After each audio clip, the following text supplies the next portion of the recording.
আসসালামু আলাইকুম বন্ধুরা, কেমন আছেন আপনারা? আশা করি সবাই ভালো আছেন। আলহামদুলিল্লাহ আমিও ভালো আছি। আবার একটি নতুন ভিডিও নিয়ে আপনাদের সঙ্গে চলে এসেছি মিজানুর রহমান আজারির ওয়াজ। আপনারা যারা যারা মিজানুর রহমান আজারির ওয়াজ শুনতে ভালোবাসেন তারা ফুল ভিডিওটি দেখতে থাকেন, আশা করি ভালো লাগবে। نحمده ونستعينه ونستغفره ونؤمن به ونتوكل عليه ونعوذ بالله من شرور أنفسنا ومن سيئات أعمالنا. من يهده الله فلا مضل له ومن يضلل فلا هادي له، أي فلن تجد له وليا مرشدا. ونشهد أن لا إله إلا الله وحده لا شريك له، والذي لا ضد له ولا ند له، لا مثل له ولا مثيل له، لا وزير له ولا كفيل له، لا شبه له ولا شبيه له، لا ولد له ولا والد له، وهو الواحد الفرد الصمد، لم يلد ولم يولد ولم يكن له كفوا أحد. ونشهد أن سيدنا ونبينا وحبيبنا وبشيرنا ونذيرنا وطبيبنا وطبيب أرواحنا وحبيبنا وحبيب ربنا محمدا عبد الله ورسوله، أرسله بالحق بشيرا ونذيرا وداعيا إلى الله بإذنه وسراجا منيرا. أما بعد، فقد قال الله تعالى في كلامه المجيد وفي فرقانه الحميد: أعوذ بالله من الشيطان الرجيم، بسم الله الرحمن الرحيم. إن الله وملائكته يصلون على النبي، يا أيها الذين آمنوا صلوا عليه وسلموا تسليما. اللهم صل على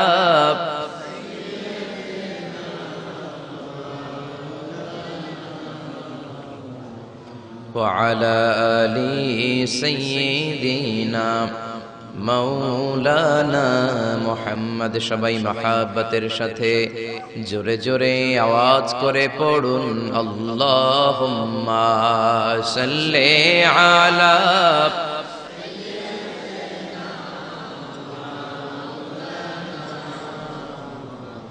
وعلى آل سيدنا مولانا محمد। মন আমার কাঁদে রে, দিল আমার কাঁদে রে, যেতে সোনার মদিনায়। মন আমার কাঁদে রে, দিল আমার যেতে সোনার মদিনায়। ওই মদিনার পথের ধুলি, ওই মদিনার পথের ধুলি জুড়াই মনো বেদনা। আল্লাহুম্মা সাল্লি আলা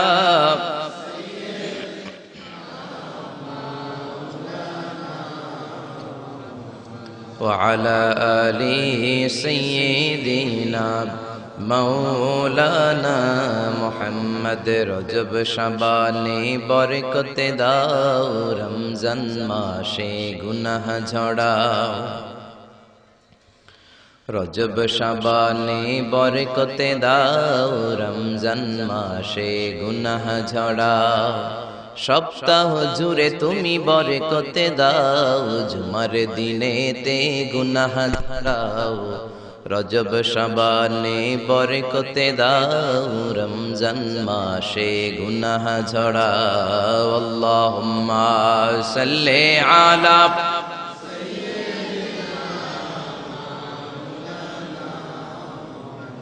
وعلى آل سيدنا مولانا محمد لا إله إلا الله لا إله إلا الله جر لا إله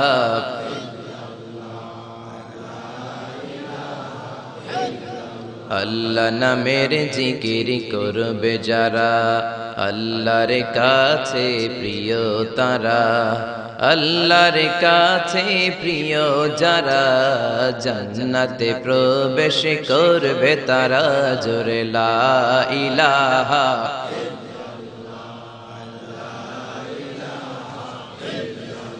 লা ইলাহা ইল্লাল্লাহু মুহাম্মাদুর রাসূলুল্লাহ সাল্লাল্লাহু আলাইহি ওয়াসাল্লাম বিসমিল্লাহির রহমানির রহিম পরম করুণাময় অসীম দয়ালু আল্লাহর নামে আমরা শুরু করছি জগন্নাথপুর বাইতুল মামুর জামে মসজিদ ও কবরবাসীর উদ্যোগে আজকের এই প্রোগ্রাম জগন্নাথপুর আপনাদের গ্রামের নাম এই এলাকায় কি হিন্দু খুব বেশি নাকি সব মুসলমান আগে ছিল না কোনো সময় ছিল না কখনোই ছিল না তাহলে জগন্নাথপুর হইল কেমনে কোন এক সময় হয়ে গিয়েছে ঠিক কিনা আসার পথে আপনাদের একটা প্রাইমারি স্কুল বা হাই স্কুল দেখলাম ভগবান উচ্চ বিদ্যালয় আছে না নাই হিন্দু ভাইরা খুব সিকিউরিটির সাথে এদেশে থাকবে তাদের পূজা মণ্ডপে হামলা করা যাবে না তাদের সাথে কোনো খারাপ আচরণ করা যাবে না এরা অন্য ধর্মের এরাও আমাদের ভাই জোরে বলেন ঠিক কিনা একদল আছে দেখবেন প্রতিমা ভাঙে মূর্তি ভাঙে এটা কবিরা গুনাহ হিন্দুরা এই দেশে খুবই শান্তিপূর্ণভাবে তাদের পূজা পার্বণ পালন করবে এই প্রোগ্রাম আমাদের জন্য নয় এটা তাদের প্রোগ্রাম ঠিক কিনা এখন আপনি যদি বলেন ধর্ম যার যার উৎসব সবার ভেজাল আছে না নাই নো ইটস অ্যাবসলিউটলি রং এটা পুরোপুরি ভুল ধর্ম তোমার উৎসব তোমার চিল্লায় বলেন ঠিক কিনা তাদেরকে আপনি সিকিউরিটি দেন তাদেরকে তাদের মতো করে তাদের ধর্মকর্ম পালন করতে দেন কিন্তু তাদের নাচের সাথে আপনিও কোমর দুলানোর নাচ দিতে পারবেন না জোরে কোন ঠিক কিনা তারা যখন প্রতিমার কাছে সরস্বতীর কাছে যে বিদ্যার আবেদন করে আপনি করতে পারবেন না মা দুর্গা আসলে ফসল ভালো হয় এগুলো আপনি বলতে পারবেন না চিল্লায় বলেন ঠিক কিনা আপনি চাইতে হবে একজনের কাছে তিনি কে আল্লাহর কাছে চাইতে হবে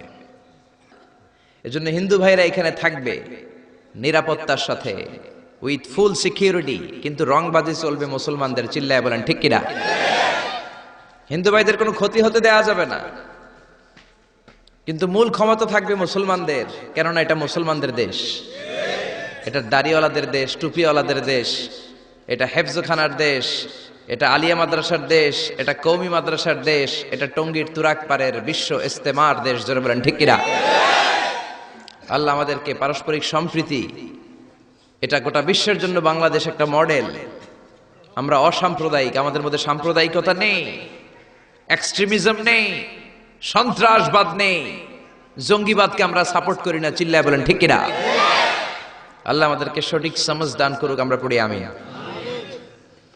জগন্নাথপুর মসজিদ সংলগ্ন ঈদগাহ মাঠ এই যে ঈদগাহ না আলহামদুলিল্লাহ কসবা বিবাড়িয়া আজকের প্রোগ্রামের সভাপতি হচ্ছেন জনাব আলহাজ সৈয়দ শামসুল আরিফিন সাহেব উনি এসেছেন আপনি না মাশাআল্লাহ সভাপতি উপস্থিত আছেন অনেক জায়গায় সভাপতি থাকে না আমাদের সভাপতি আছেন প্রধান আকর্ষণ আন্তর্জাতিক খ্যাতিসম্পন্ন মুফাসসিরে কোরআন আমার নাম লিখেছেন আপনারা এই কথাটা কমন হয়ে গেছে সবার নামের আগে দেখি আন্তর্জাতিক খ্যাতিসম্পন্ন আবার মুফাসসিরে কোরআন মুফাসসিরে কোরআন এটা কিন্তু একটা ডিগ্রি, এটা একটা ডিগ্রি। আপনাকে 4 বছরের ডিগ্রি নিতে হবে তাফসিরের উপর। আমি মিশরের আল আজহার ইউনিভার্সিটিতে ডিগ্রি নিয়েছি 4 বছর কোরআনিক সায়েন্স ডিপার্টমেন্টের উপর। এই ডিগ্রিটা আপনি কমপ্লিট করলে when you get a certificate then you can call you as a mufassir of the holy book al Quran। এর আগে আপনি মুফাসসির নন। এজন্য মাইকে যারা কথা বলেন, আপনাদেরকে কোথাও দাওয়াত করলে আপনি মুফাসসির না হলে আপনি সোজাসাপটা বলবেন, ভাই আমি মুফাসসির নই, আমার নাম লিখে দেন শুধু। এখন সব জায়গায় মুফাসসিরে কোরআন আছে না নাই? দেশের 64 জেলাতেও যায় নাই, উনি আন্তর্জাতিক খ্যাতি সম্পন্ন মুফাসসিরে কোরআন আছে না নাই? আমার নামের আগে মুফাসসিরে কোরআন আন্তর্জাতিক খ্যাতি সম্পন্ন একটাও আমি পছন্দ করি না। আমার নাম মিজানুর রহমান, আর আল আজহারে পড়াশোনা করেছি, এজন্য একটা ডিগ্রি তারা আমাকে দিয়েছে আজহারি। That's enough. মিজানুর রহমান আজহারি, এই নামটা শুনে আপনারা দোয়া করলে আমার জীবন ধন্য। আমার আন্তর্জাতিক খ্যাতি সম্পন্ন হওয়ার দরকার নাই, আমার অত কিছু টাইটেলেরও দরকার নেই। মানুষ যত বড় তার নাম হবে ছোট। মহাবিশ্বের সবচাইতে শ্রেষ্ঠ যে মহামানব আমাদের প্রিয় নবী, চিল্লায় বলেন ঠিক কিনা? গোটা বিশ্বের মানুষ তার প্রশংসা করে। এই বিশ্বনবী ঈসা ইসলামের এক শব্দে নাম, কি নাম তার? মুহাম্মদ, MUHAMMAD, মিম হা মিম দাল, মুহাম্মদ, এক শব্দে তার নাম। এত কিছু নাই, এত উপাধি নাই, লকব নাই, কত সুন্দর করে আল্লাহ তার নামে একটা কোরআনের সূরাও দিলেন। জোরে বলেন ঠিক কিনা? এই নবীর প্রশংসা শুধু আমরা করি না, গোটা বিশ্ব করে। গোটা বিশ্বের মানুষ আমার নবীর প্রেমে ভালোবাসায় মাতোয়ারা।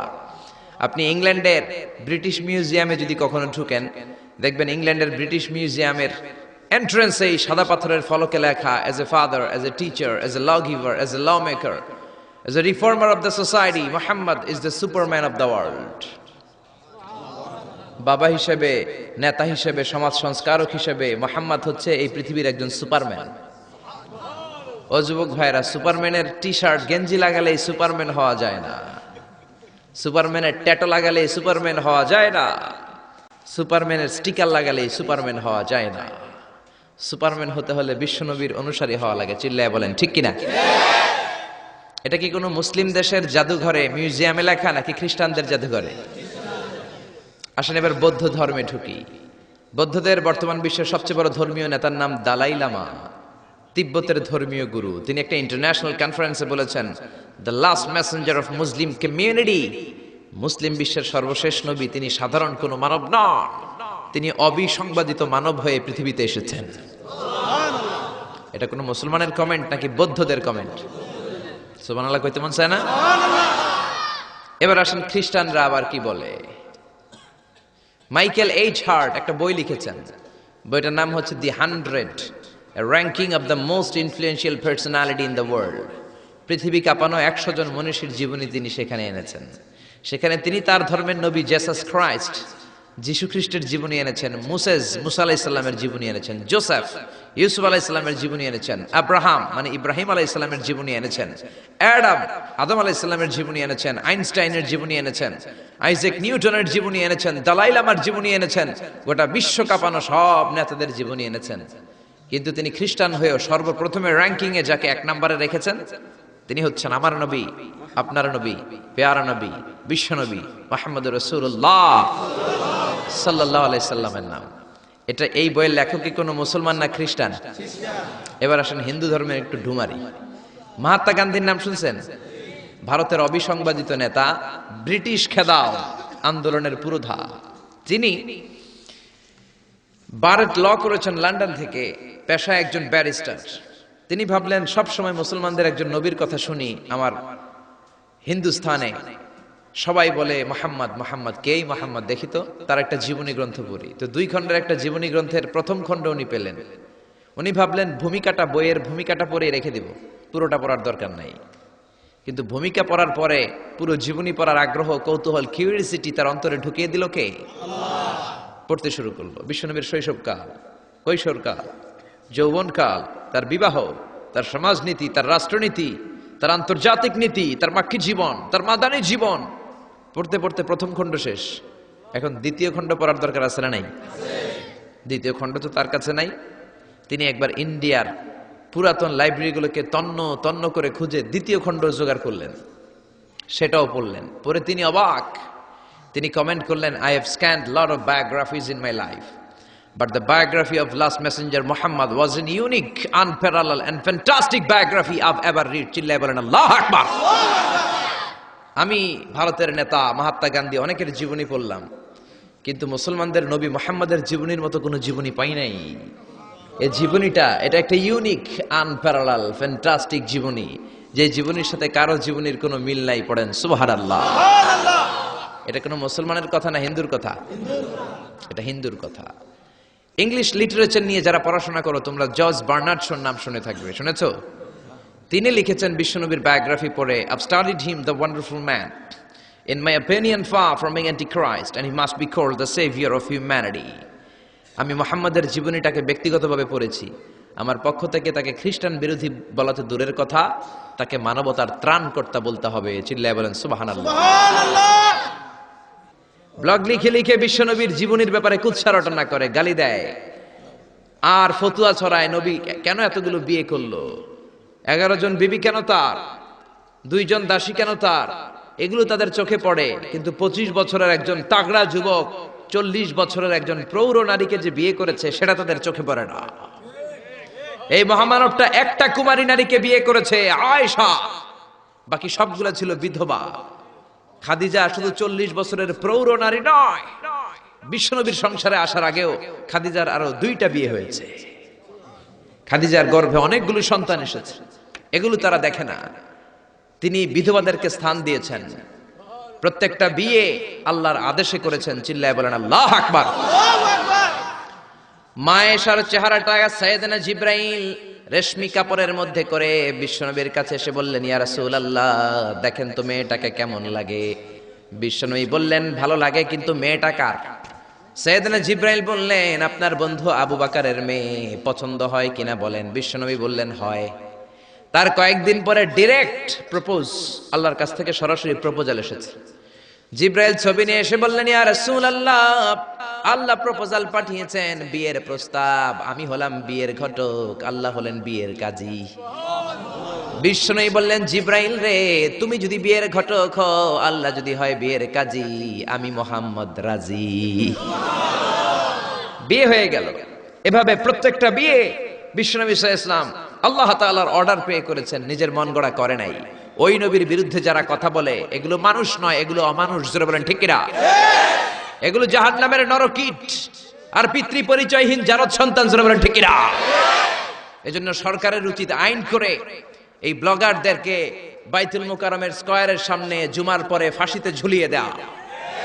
আমার নবীর বিরুদ্ধে যারা কথা বলবে তাদের ঠাঁই বাংলার জমিনে হতে পারে না। এজন্য এই ব্লগার আর নাস্তিকগুলোর বিরুদ্ধে আমাদেরকে এক থাকতে হবে।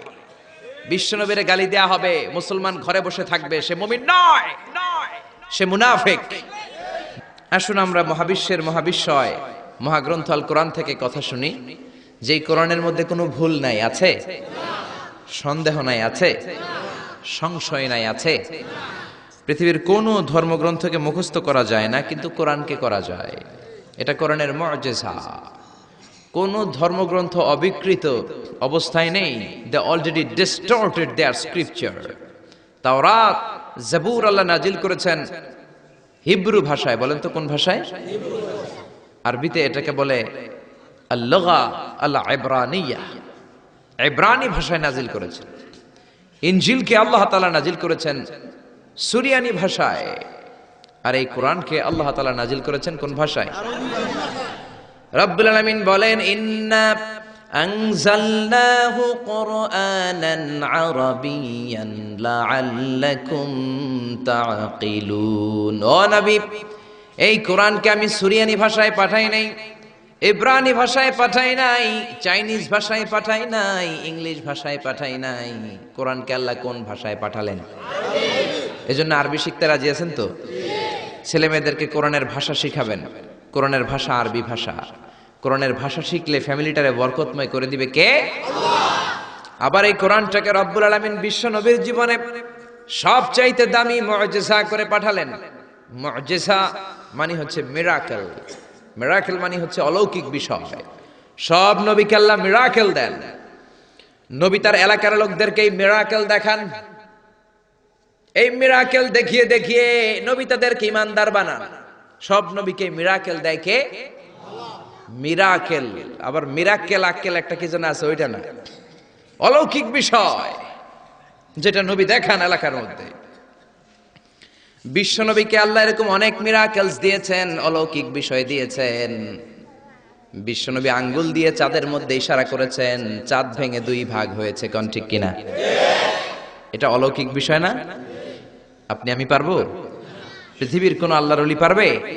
কিন্তু বিশ্বনবী পেরেছেন, চিল্লায় বলেন ঠিক কিনা? এরকম হাজার হাজার মুআজিজা রব্বুল আলামিন বিশ্বনবীকে দান করেছেন, কিন্তু হাজার মুআজিজার মধ্য থেকে বিশ্বনবীর জীবনে সবচাইতে দামি মুআজিজার নাম হলো কোরআন। কি নাম? কোরআন। চিল্লায় বলেন কি নাম? কোরআন। এই কোরআন হচ্ছে জীবিত মুআজিজা, a live miracle in the story of last messenger। সব নবীকে এরকম আল্লাহ মিরাকেল দিয়েছেন, অলৌকিক বিষয়। দাউদ আলাইহিস সালামের মিরাকেল মুআজিজা আছে না নাই? وَأَلَنَّا لَهُ الْحَدِيدِ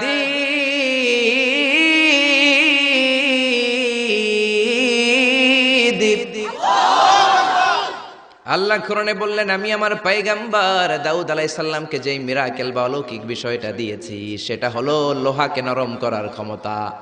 সাইয়েদনা দাউদ আলাইহিস সালাম লোহার মধ্যে ধরলে লোহা গলে যেত, নরম হয়ে যেত। এই পৃথিবীতে সর্বপ্রথম সাইয়েদনা দাউদ আলাইহিস সালাম ছুরি বানিয়েছেন, দা বানিয়েছেন, কোদাল বানিয়েছেন, রামদা বানিয়েছেন। সাইয়েদনা দাউদ আলাইহিস সালামের আগে কেউ পৃথিবীতে কোনোদিন ছুরি বটি আর দা বানাতে পারে নাই, কারণ তিনি লোহা ধরলে গলে যেত, নরম হয়ে যেত। উনি ওইটাকে একটা স্ট্রাকচার প্যাটার্নে নিয়ে ছুরি বানাতেন। এই যে আমার সামনে মাইকেল লোহা, আমি মিজানুর রহমান আজহারী গায়ের যত জোড় আছে এরকম বাঁকা করলে লোহা বাঁকা হবে নাকি? লোহা গলে নরম হবে নাকি? আপনি ধরলে নরম হবে? কিন্তু দাউদ আলাইহিস সালাম লোহাকে টাচ করলেই গলে নরম হয়ে যেত। পাথর দিয়ে চাপটা করে করে যেমন খুশি তেমন ছুরি বানাতেন, দা বানাতেন, শাবল বানাতেন। এটা আর কেউ পারতো না, কারণ এটা দাউদ নবীর মুআজিজা। চিল্লায় বলেন ঠিক কিনা? দাউদ আলাইহিস সালাম ইন্তেকাল করলেন, পৃথিবীতে নাই নাকি আছে? দাউদ নবী বেঁচে আছে? উনি নাই, উনি চলে গেলেন।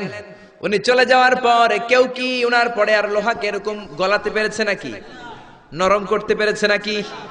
তার মানে দাউদ নবী শেষ, সাথে সাথে দাউদ নবীর মুআজিজাও শেষ। জোরে কোন ঠিক কিনা?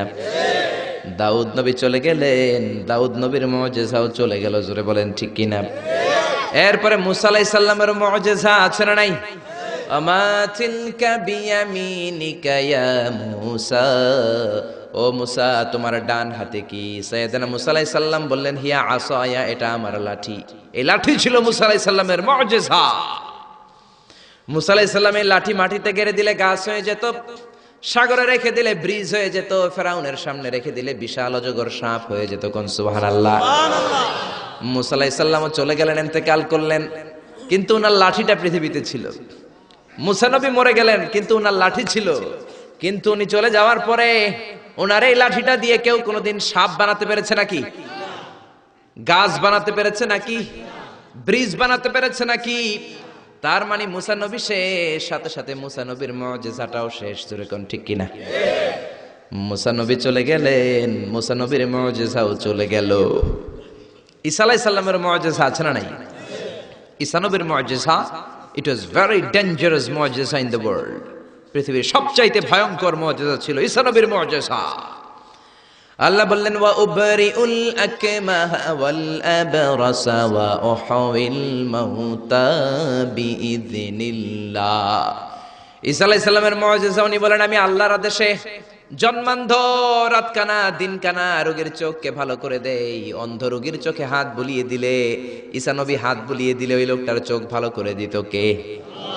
আবার চামড়ায় শ্বেত রোগী, ধবল রোগী, কুষ্ঠ রোগীর গায়ে হাত বুলিয়ে দিলে হাত ভালো করে দিত কে? আবার কবরের সামনে দাঁড়িয়ে, লাশের সামনে দাঁড়িয়ে সাইয়েদনা ঈসা নবী যদি বলতেন, ইয়া আব্দাল্লাহ কুম বিইযনিল্লাহ, কবরের লাশ দাঁড়িয়ে যাও, মুহূর্তে লাশ দাঁড়িয়ে যেত। সুবহানাল্লাহ। মরা লাশ জীবিত হয়ে যেত। এটা ওনার মুআজিজা। সাইয়েদনা ঈসা নবীর যদি কখনো হরিণের গোশত খাওয়ার ইচ্ছে হতো, কিসের গোশত খাইছেন?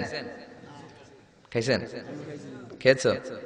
হরিণের গোশত খাওয়ার যদি ইচ্ছে কখনো ঈসা নবীর হতো, উনি জঙ্গলের সামনে যে হরিণগুলোর ডাক দিতেন, ইয়া দাবি তাআল, এই হরিণ সামনে আয়।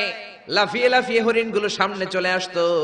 উনি দেখে দেখে চুজ করতেন কোন হরিণের গোশত খাবেন, ওই হরিণটারে হাতে নিতেন, ছুরি নিয়ে নিজ হাতে হরিণের গলায় ছুরি বসিয়ে জবাই করতেন, চামড়াটা কেটে কেটে গোশতগুলো আগুন দিয়ে ঝলসে ঝলসে বারবিকিউ করে খেতেন। কিন্তু হরিণের হাড্ডি খেতেন না। কি খেতেন না? গোশত খেতেন, হাড্ডি খেতেন না। হাড্ডিগুলোর স্তূপ করে জমা করে রাখতেন। খাওয়ার পরে হাড্ডির দিকে ইঙ্গিত করে বলতেন কুম্বি ইদনিল্লাহ, ও হরিণের মরা হাড্ডি, আল্লাহর আদেশে জীবিত হয়ে জঙ্গলে চলে যা। বলতে দেরি হতো, মরা হাড্ডি থেকে জীবিত হরিণ হয়ে জঙ্গলে যেতে দেরি হতো না। এটা ঈসা আলাইহিস সালামের মুজিজা। উনি মৃত জিনিসকে জীবিত করতে পারতেন। উনিও চতুর্থ আকাশে চলে গেলেন।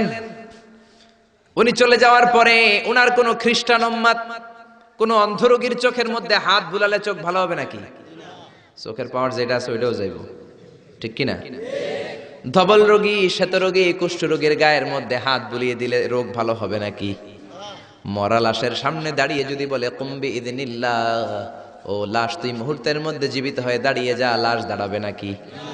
এই ঈদগাতে মাঝে মাঝে জানাজার নামাজ হয় না?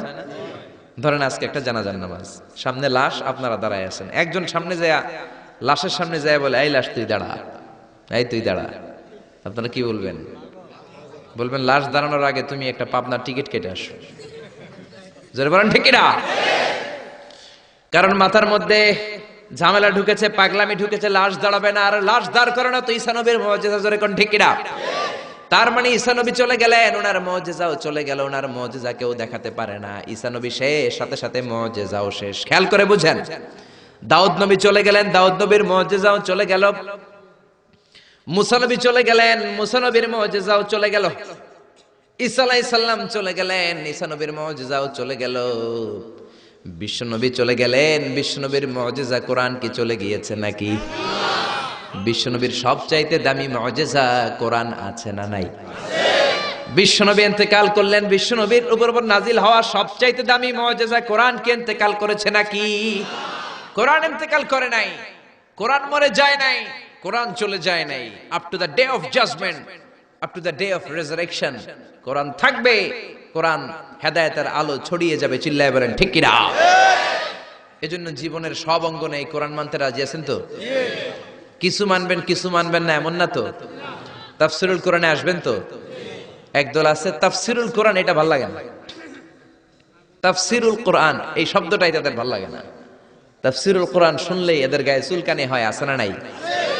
নামাজের রোজার ধারে ধারে না, তাফসির মাহফিল চোখে সয় না। জোরে কোন ঠিক কিনা? নামাজ রোজার ধারে ধারে না, তাফসির মাহফিল চোখে সয় না। শুধু খেলে কভু একবার ওই গুনাতি হাতুর ফাঁকি দিলি শুধু জনগণকে, আল্লাহর দরবারে বরখাস্ত খাস্ত হয়, পাপ করিবার হস্ত হস্ত হয়। তাই যদি হয় ব্যস্ত ব্যস্ত, কি করিলি দুনিয়াতে নিজেকে সঠিক বলে? ফাঁকি দিলি শুধু জনগণকে, আল্লাহর দরবারে বরখাস্ত খাস্ত হয়, পাপ করিবার হস্ত হস্ত হয়। তাই যদি হয় ব্যস্ত ব্যস্ত। চিল্লা বলেন ঠিক না? তাফসির মাহফিল ভাল লাগে না, গায়ে চুলকানি হয়। কিন্তু তাফসির দিয়ে যে এদেশে কত খেদমত হয়েছে, কত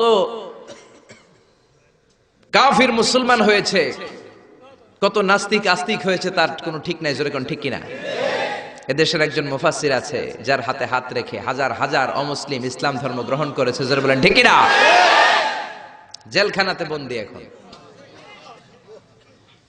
জেলখানা বানানো হয় চোর বাটপারের জন্য। কার জন্য? এখন চোর বাটপার দেশের বাইরে, জেলের বাইরে, আর মুফাসসিরে কোরআন জেলখানার ভিতরে। চিল্লায় বলেন ঠিক কিনা? জেলখানায় কোনো মুফাসসির বসে বসে কাঁদলে তার জন্য চিন্তিত হওয়ার কারণ নাই। তার গুনাহগুলো মাফ করে দিচ্ছে কে? আল্লাহ। তাকে ওলিদের শিরোমণি বানিয়ে দিচ্ছে কে? আল্লাহ। আমরা বিপদ আসলে কষ্ট পাই, আল্লাহরে বকা দেই। রোগ আসলে কষ্ট পাই, আল্লাহরে গালি দেই। সাহাবারা রোগ আর বিপদ না আসলে ভয় পেয়ে যেতেন। কারণ বিশ্বনবী বলতেন আসাদুন নাসি বালাআন আল আম্বিয়া, সবচাইতে বেশি আল্লাহ পরীক্ষা করেন নবীদেরকে। সুম্মাল আমসাল ফাল আমসাল, তারপরে সিদ্দিকিন, সোহাদাদেরকে, আল্লাহর ওলিদেরকে। মানুষ আল্লাহর কাছে যত প্রিয়, তার পরীক্ষাটাও তত করা, ঠিক না? এজন্য জেলখানায় কেউ থাকলে তার জন্য অত কষ্টের দরকার নাই, চিন্তার দরকার নাই। তার মর্যাদা বাড়িয়ে দিচ্ছে কে? আল্লাহ তার মর্যাদা বাড়িয়ে দিচ্ছে। তার জনপ্রিয়তার মতো জনপ্রিয়তা এই বাংলার জমিনে কারো নাই। এখনো আধা ঘন্টা তার কথা শোনার সুযোগ যদি দেয়া হতো, বাংলার কোনো মাঠ নাই, ঘাট নাই, বিল নাই, স্কয়ার নাই, সিলেটের হাকালুকি হাওর নাই যেখানে লোক জায়গা দেয়া যাবে। চিল্লায় বলেন ঠিক না? এজন্য যে কোরআনের রাস্তায় আমরা নেমেছি, এই রাস্তাটা বড় কঠিন। কালিমার দাওয়াত আপনি দিবেন, কালিমার কথা বলবেন, কালিমার পক্ষে থাকবেন, এই জিনিসটা এত সোজা না। কেউ আপনার রাস্তায় ফুল বিছিয়ে রাখবে না। এ রাস্তা কুসুমাস্তীর্ণ নয়, এটা কণ্টকাকীর্ণ। আপনাকে ঝুঁকি নিয়ে কথা বলতে হবে, আপনাকে ঝুঁকি নিয়ে ময়দানে কাজ করে যেতে হবে, ঝুঁকি নিয়ে কালিমার দাওয়াত দিতে হবে। চিল্লায় বলেন ঠিক না? এই কালিমার পথে আমরা উঠেছি, এই কোরআনের পথে আমরা নেমেছি। দুনিয়ার কোনো কিছু দিয়ে এই কোরআনের রাস্তা থেকে ফেরানো যাবে না, এখন ঠিক কিনা? বিশ্বনবীর কাছে অনেক প্রস্তাব ছিল। কাফিরেরা 3 দফা প্রস্তাব দিল। আব্দুল্লাহর বেটা মুহাম্মদ 3 দফা প্রস্তাব। কয় দফা? ও মুহাম্মদ, মদিনার নেতা হতে চাও? 1 দফা, নেতা বানিয়ে দেব। সম্পদ চাও? সম্পদ দিয়ে দেব। সুন্দরী নারী চাও? নারী দিয়ে দেব। এই কালেমার দাওয়াত ছেড়ে দাও, কোরআনের তাফসীর ছেড়ে দাও। বিশ্বনবী বললেন তোমাদের দফা 3টা, আমার দফা 1টা। সবাই বলল তোমার কি দফা? বিশ্বনবী বললেন লা ওয়াদাউ শামসা ফি ইয়ামিনি। আর সম্পদ, নারী আর ক্ষমতা তো দূরের কথা, আকাশের সূর্যটা যদি ডান হাতে দাও, ওয়াল কামারা ফি ইয়াসারি, আকাশের চন্দ্রটা যদি বাম হাতে দাও, এই কোরআনের রাস্তা থেকে 1 চুল পরিমাণ আমারে পিছনে সরানো যাবে না, যাবে না, ঠিক না? এজন্য কোরআনের পথে আমরা নেমেছি। আমরা ভয় পাই একজনকে, সে আল্লাহর খুশির জন্য এই পথে আমরা আন্দোলন চালিয়ে যাবো। জোরে বলেন ঠিক না? আমরা এই কোরআন নিয়ে মরতে চাই। কোরআনের পথে যেন আমরা থাকতে পারি, আল্লাহ যেন কবুল করে। আমরা পড়ি আমিন। আসুন সেই কোরআন থেকে আমরা কথা শুনি, সরাসরি কোরআন থেকে তাফসীর শুনে। রাজি আছেন তো? কষ্ট হচ্ছে না তো? মন খারাপ করে দিলাম না তো? এই মুফাসসিরে কোরআনের কথা শুনলে সবার মন খারাপ হয়ে যায়। একজন মানুষের কত জনপ্রিয়তা। আমি আজকে 50 বছর কোরআনের তাফসীর করেছি সারা বাংলাদেশে, সারা পৃথিবীতে। আমাকে বানানো হয়েছে যুদ্ধ অপরাধী, আমাকে বানানো হয়েছে চোর, ডাকাত, হত্যাকারী, ধর্ষণকারী। আমি আল্লাহর নামে কসম করে বলছি, আল্লাহ তোমার ইজ্জতের কসম, তোমার সম্মানের কসম, 1971 সনের 1 ফোঁটা পানি বা কাদা আমার গায়ে লাগে নাই, লাগে নাই, লাগে নাই। কিন্তু আপনারা তো ওনার কথা শুনে চোখের পানি ছেড়ে দিলেন। আমি কি আপনার জন্য 2 রাকাত নফল নামাজ পড়ে দোয়া করব? নেভার। আমি জাস্ট একটা দোয়া পড়ে ফু দিয়ে দিব। কিন্তু আপনারা তার জন্য নফল নামাজ পড়েও দোয়া করেছেন। আমি কি আপনার জন্য 2টা রোজা রেখে দোয়া করব? আপনারা তো তার জন্য রোজা রেখেও দোয়া করেছেন। এদেশের মানুষ দেহের তাজা রক্ত বিলিয়ে দিতেও কোরআনের জন্য কুণ্ঠাবোধ করে না। চিল্লায় বলেন ঠিক কিনা? এজন্য জীবনের সব অঙ্গনে সেই কোরআনের আইনগুলো মানার দরকার আছে না নাই? আল্লাহ আমাদেরকে to the right sense of direction, সঠিক পথে চলার তৌফিক দান করুক, উত্তম ফয়সালার দিকে যাওয়ার তৌফিক দান করুক। আমরা পড়ি আমিন। কোরআনের সবচেয়ে যে দামি আয়াত, ওই আয়াতটার তাফসীর আজকে করব। বিশ্বনবীকে জিজ্ঞেস করা হলো আইয়ু আয়াতিন আযামু মিন কিতাবিল্লাহি ইনদাকা নবী, কোরআনের কোন আয়াতটা সবচাইতে বেশি দামি আপনি মনে করেন?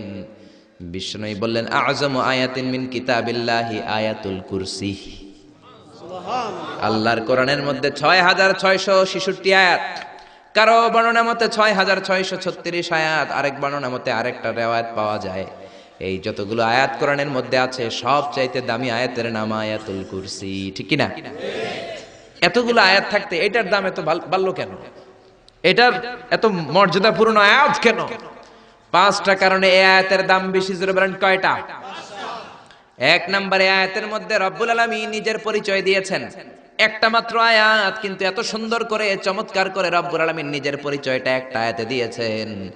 গোটা কোরআন তন্ন তন্ন করে তালাশ করলে আর কোন জায়গায় এত সুন্দর পরিচয় আল্লাহর পাওয়া যায় না। কোন সুবহানাল্লাহ। এজন্য এই আয়াতটার দাম এত বেশি। আবার এই আয়াতের মধ্যে রব্বুল আলামিন তাওহীদের কথা বলেছেন। কিসের কথা?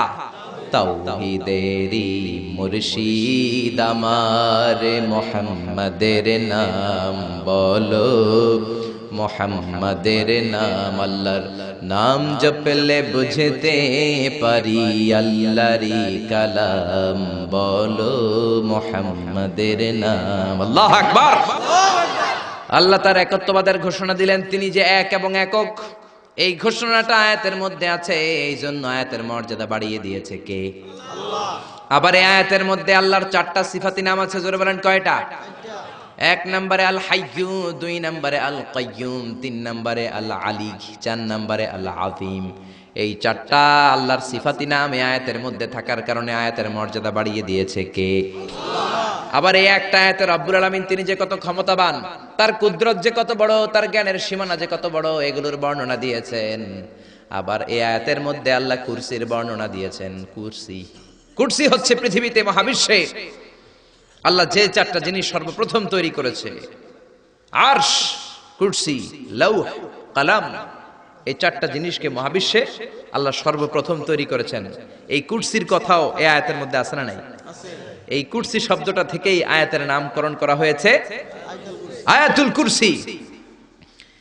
এরপরে বিশ্বনবী আপনাদেরকে বললেন, মান কারা আয়াতুল কুরসি দুবুরা কুল্লি সালাতিন মাকতুবাতিন লাম ইয়ামনাহু মিন দুখুলিল জান্নাতি ইল্লাল মাউত।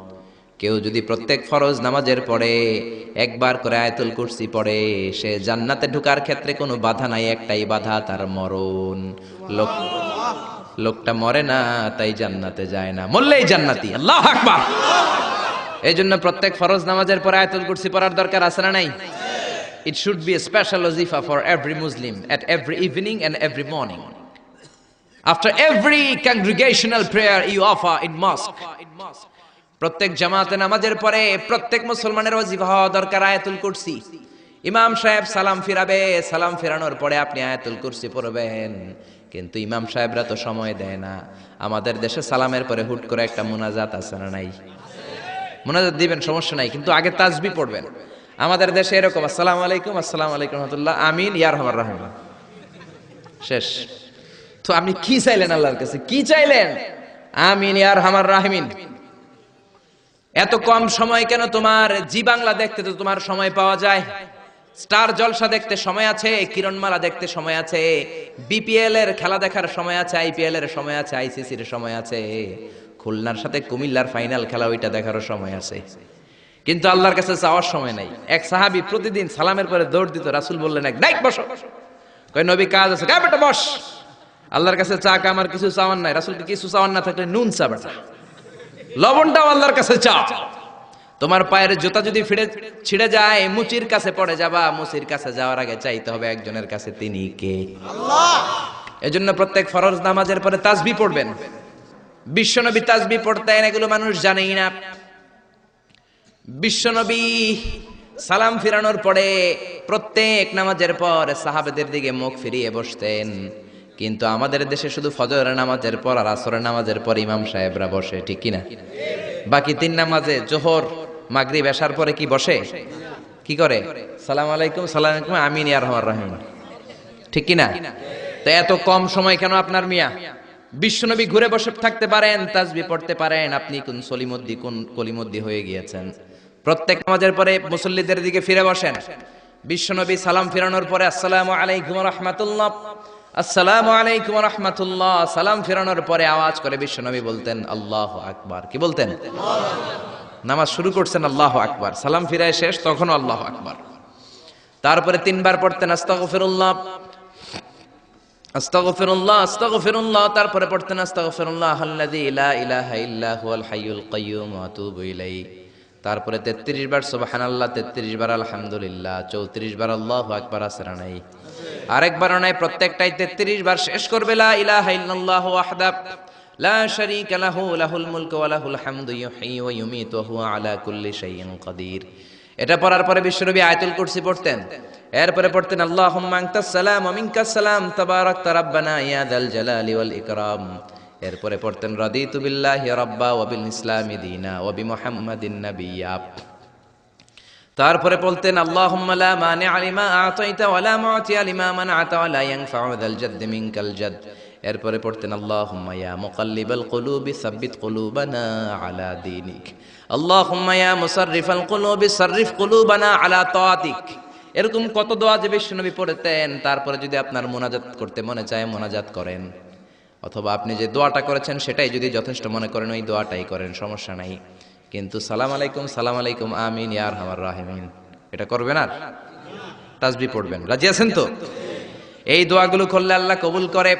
আবার বিশ্বনবী বললেন আজান একামতের মাঝখানের সময়টা, ওই সময় দোয়া করলে আপনার দোয়া কবুল করে নেয় কে? আল্লাহ। জামাতের 15 মিনিট বাকি, মসজিদে ঢুকেছেন, সুন্নত পরে অনেকে বসে বসে ঘড়ির দিকে তাকায় রয়েছে। তো ঘরে আপনার ঘড়ি নাই, ঘড়ির দিকে তাকিয়ে থাকেন কেন? বিশ্বনবী বললেন দোয়া লা ইউরাদ্দু বাইনাল আযানি ওয়াল ইকামা, আজান একামতের মাঝখানে দোয়া করলে ওই দোয়া আল্লাহ ফেরায় না। সুন্নত পরে আপনি বসে থাকার দরকার নাই। বাজারে যাওয়ার আগে যেমনি লিস্টি করে যান, পটল লাগবে, লাউ লাগবে, মাছ লাগবে, আল্লাহর কাছেও আপনার কি কি চাওয়া লাগবে কাগজের মধ্যে লিস্টি করে নিয়ে যাবেন। মসজিদে বসে বসে সুন্নত নামাজের পরে মুয়াজ্জিনের একামতের আগে ওইগুলো আল্লাহর কাছে চাওয়ার দরকার আছে না নাই? আবার বিশ্বনবী বললেন দোয়া লা ইউরাদ্দু তাহতাল মাতার, বৃষ্টির নিচে দাঁড়িয়ে যখন তোমরা দোয়া করো ওই দোয়াটা কবুল করে কে? আল্লাহ। তুফান, থান্ডার, সাইক্লোন, টর্নেডো যেটা হয় ওই বৃষ্টিটা না, ভ্যাপসা একটা গরম, এই গরমটাকে দূর করে দেওয়ার জন্য দেখবেন ঝিরিঝিরি একটা রহমতের বৃষ্টি পড়ে, আছে না নাই? ওই দোয়ার নিচে দাঁড়িয়ে ওই বৃষ্টির পানি হাতের মধ্যে নিয়ে যদি আপনি আল্লাহর কাছে দোয়া করেন, দোয়া কবুল করে নিবে কে? আল্লাহ। বৃষ্টির সময় দোয়া করলে যে কবুল হয় এটা জানি না, তো দোয়া করবে কেমনে? বৃষ্টির সময় দোয়া করবেন। আর এই দেশের মানুষ বৃষ্টি আসলে পাগল হয়ে যায়, গান বাজনা শুরু করে দেয়, আছে না নাই? এই বৃষ্টি ভেজা রাতে তুমি চইল্লা যাইও না, আছে না নাই? আরে বেটা দোয়া কর। আবার দেখি বৃষ্টি আসলে বড় বড় ডেক সেট বাজিয়ে দেয়, গান শুরু করে দেয়, বৃষ্টি পড়ে টাপুর টুপুর, পায়ে দিয়ে সোনার নুপুর, আঁকা বাঁকা মেঠো পথে কোন রূপসী হেঁটে যায়। কোন রূপসী হেঁটে যায় এটা জানা তোমার দরকার কি? তোমার রূপসী বউ লাগলে চাইবা একজনের কাছে, তিনি কে? এজন্য খবরদার, উপযুক্ত সময়গুলাতে আল্লাহর কাছে যদি আপনি দোয়ার মতো দোয়া করে দেন, আপনার দোয়া কবুল করে নেবে কে? এজন্য বিশ্বনবী বললেন খবরদার, ইদা আওয়াইতা ইলা ফিরাশিকা ফাকরা আয়াতুল কুরসি, রাত্রিবেলা যখন বিছানায় ঘুমাতে যাও, ঘুমাতে যাওয়ার আগে আয়াতুল কুরসি পড়ো। রাত্রিবেলা বিছানায় শুয়ে আয়াতুল কুরসি পড়লে জিন ভূত থেকে আপনার ঘরটারে হেফাজত করবে কে? রাতে ঘুমানোর সময় আয়াতুল কুরসি পড়বেন তো? It should be our special wazifa at every morning, at every evening for every Muslim. চিল্লায় বলেন ঠিক না?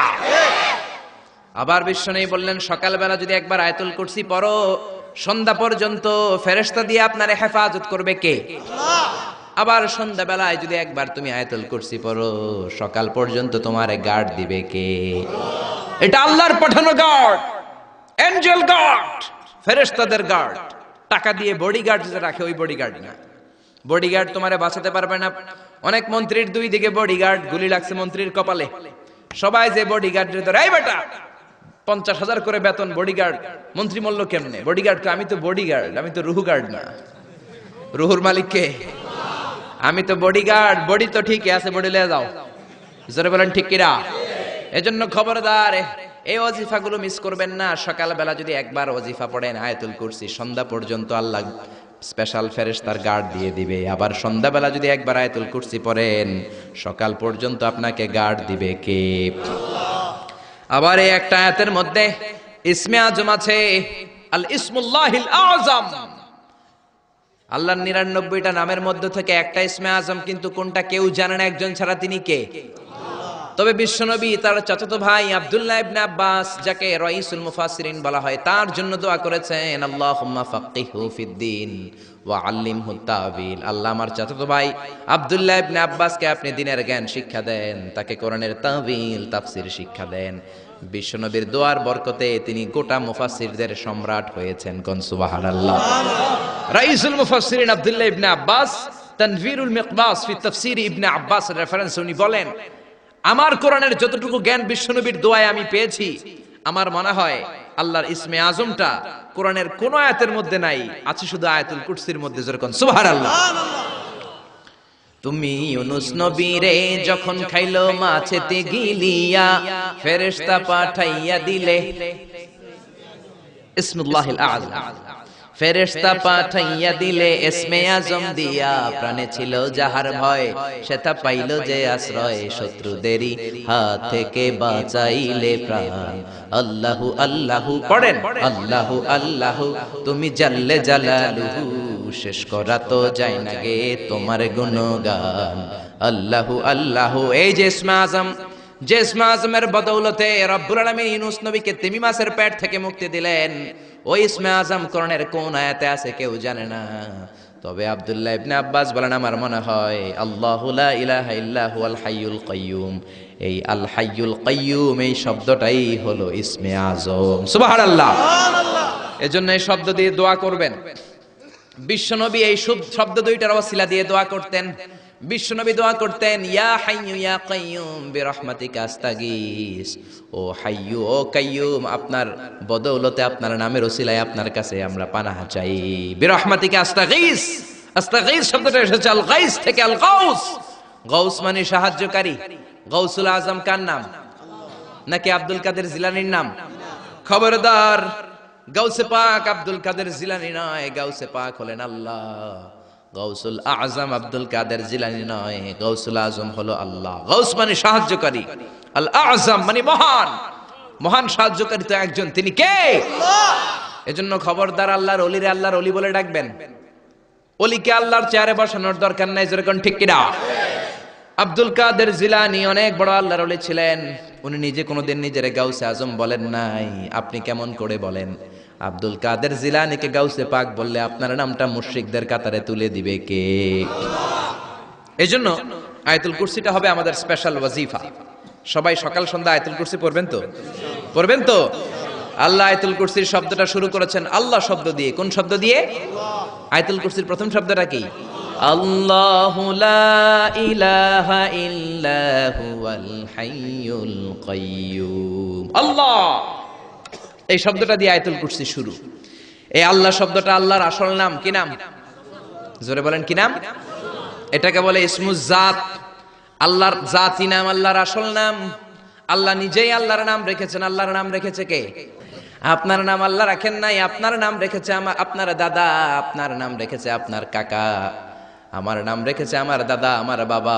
গোটা বিশ্বের সবার নাম তার বাবা তার দাদারা রাখে, কোন ঠিক কিনা? কিন্তু আল্লাহর কি বাবা কিংবা দাদা আছে নাকি? তো ওনার নাম তো একজনের রেখে দেওয়া লাগবে। আল্লাহকে আমার দাদা নাই, আমার বাবা নাই, তোমাদের মতো আমার কাকা নাই, আমার নানা নাই, আমার নামটা আমি নিজেই রেখে দিয়েছি। আল্লাহু আকবার। আল্লাহ বললেন, ইন্নানি আনাল্লাহু লা ইলাহা ইল্লা আনা ফা'বুদনি ওয়া আকিমিস সালাতা লিযিকরি। ইন্নানি আনাল্লাহ, আমি হলাম আল্লাহ, আমি ছাড়া কোনো ইলাহ নাই, আমার শরণে নামাজ কায়েম করো। আল্লাহর নাম কেউ রাখে নাই, আল্লাহ নিজেই রেখেছেন, কোন ঠিক কিনা? আবার আল্লাহ নামে আল্লাহ ছাড়া দুনিয়াতে কেউ নাই। আল্লাহ নামে আল্লাহ ছাড়া দুনিয়াতে আর কেউ আছে?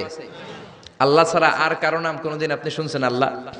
আমি পৃথিবীর অনেক দেশ ঘুরছি, কম করে 1 ডজন দেশ আমি পৃথিবীতে ঘুরেছি। আমি কোথাও কারো নাম আল্লাহ শুনি নাই। আপনি শুনেছেন? কেউ শোনেন নাই। শুনবেন কোত্থেকে? কারণ আল্লাহ নামটা আল্লাহর ছাড়া আরো কারো নাই। চিল্লায় বলেন ঠিক কিনা? এমনকি কোন নাস্তিকও তার নিজের নাম আল্লাহ বলে না, কোন শয়তানের গড ফাদারও নিজের নাম আল্লাহ বলে নাই, এমনকি ফেরাউনও তার নিজেকে আল্লাহ বলে নাই। ফেরাউন নিজেকে দাবি করেছে আমি বড় রব। ফাহাশারা ফানাদা ফাকালা আনা রাব্বুকুমুল আ'লা। মিশরের সব লোককে জড়ো করে সে বলে নাই আমি আল্লাহ, সে বলেছে আমি তোমাদের বড় রব, আমি তোমাদের বড় খোদা। আসলে খোদা না হুদা? জোরে বলেন, খোদা না হুদা? এই জন্য বেয়াদবটাকে রব্বুল আলামিন সাগরের লোনা পানির মধ্যে ডুবিয়ে ডুবিয়ে মেরেছেন। সাইয়েদনা মুসা আলাইহিস সালামকে মারার জন্য পেছন থেকে হামলা করা হলো। সাইয়েদনা মুসা আলাইহিস সালাম লোহিত সাগরের দিকে দিলেন একটা দৌড়ে, দৌড়াতে দৌড়াতে সামনে লোহিত সাগর। আল্লাহর কাছে চোখের পানি ছেড়ে দিয়ে ডেকে বলেন, আল্লাহ সামনে বিশাল লোহিত সাগর, কেমন করে পার হব? সাঁতার কেটে তো লোহিত সাগর পার হওয়া যায় না। পেছন থেকে ফেরাউনের বাহিনী আমাদেরকে মারার জন্য এসেছে। আল্লাহ বললেন, মুসা দোয়ার দরকার নাই, তোমার লাঠি দিছি কোন কাজের লাগে? লাঠি দিয়েছি ব্রিজ বানাবা, সাপ বানাবা, বড় বড় জিনিস বানাবা। তোমার হাতের লাঠিটা লোহিত সাগরের মধ্যে রেখে দাও, বিশাল রাস্তা আমি এমনিতেই বানিয়ে দেব।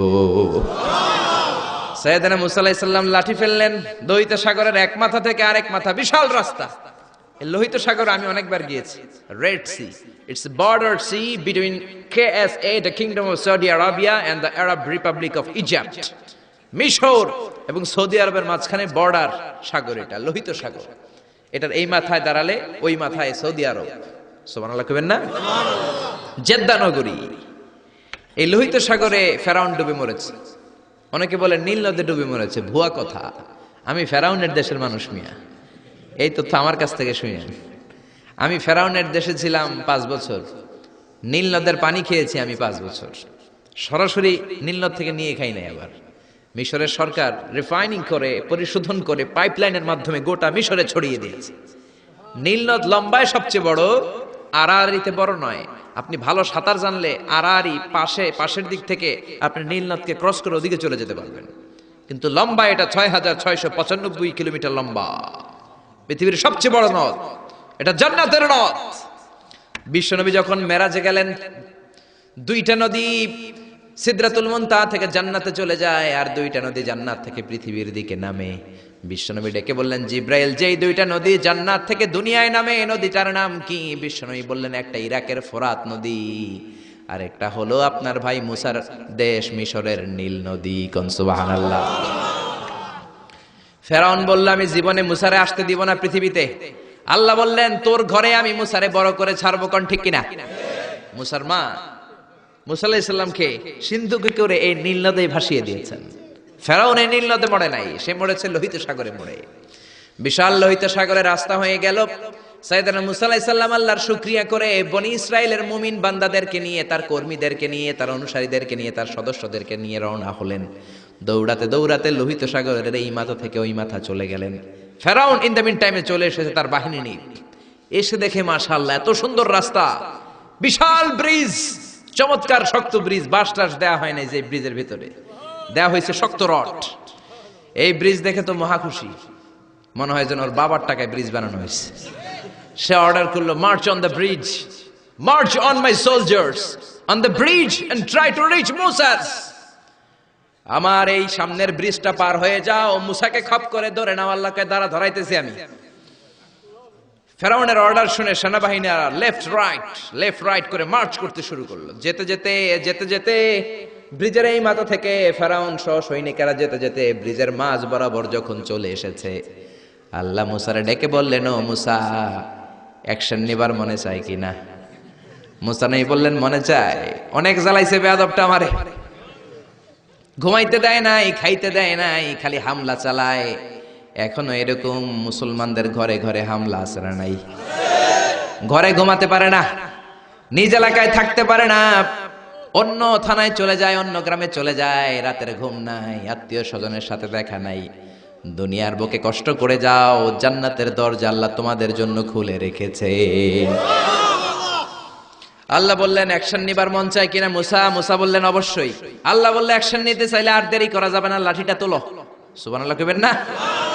মুসা আলাইহিস সালাম লাঠি তুললেন। লাঠি তোলার সাথে সাথে লোহিত সাগরের এই মাথা থেকে ওই মাথার বিশাল ব্রিজ, পুরো ব্রিজটাইকে ভ্যানিশ করে দিল কে? আল্লাহ। উদাও, কোনো ব্রিজ নাই, শূন্যের মধ্যে সবগুলো থপাস থপাস করে পানিতে পড়তে শুরু করেছে। ও মিয়া, লোহিত সাগর এটা বাংলাদেশের পদ্মা যমুনার মতো হবে মনে হয়? তাহলে মেঘনা নদীর মতো? ব্রহ্মপুত্র, কপোতাক্ষ নদ, বিশাল বড় সাগর, কোন কুল কিনারা পায় না। আবার মেঘনা নদীর মতো হলে মিঠা পানির পানি গিলে গিলে খাওয়া যেত। সাগরের পানি কি মিঠা পানি নাকি লোনা পানি? এই সুন্দর ফুল সুন্দর ফল, মিঠা নদীর পানি, আল্লাহ তোমার মেহেরবানি। মিঠা নদীর পানি হলে খেয়ে ফেলতো, কিন্তু লোহিত সাগরের লোনা পানি, লবণ পানি আর খেতে পারে না। এক ঢোক ভিতরে যায়, বমি করে 2 ঢোক ফালায়। খেতে খেতে খেতে খেতে ফেরাউনের পেটটা এত বড় হয়েছে, আজীবন খেয়েছে মানুষের বাড়ির লাউ, অন্যের বাড়ির কদু, অন্যের বাড়ির খাসির রান। আজকে বেয়াদবের বাচ্চাটারে লোহিত সাগরের লবণের পানির মধ্যে চুবায় কে? আল্লাহ। পানি খেতে খেতে পেট এত বড়। এবার হাত তুলে কয়, আমি ভালো মানুষ। কি বলে? আমি ভালো মানুষ। ভিডিওটি ভালো লাগলে একটি লাইক, কমেন্ট ও শেয়ার করে পাশে থাকবেন বন্ধুরা। যারা যারা শেষ পর্যন্ত ভিডিওটি দেখেছেন তাদের জন্য অনেক অনেক ভালোবাসা থাকলো বন্ধুরা। আরও নতুন নতুন ভিডিও পেতে চ্যানেলটিকে সাবস্ক্রাইব করে পাশে থাকবেন বন্ধুরা। ভালো থাকবেন, ধন্যবাদ।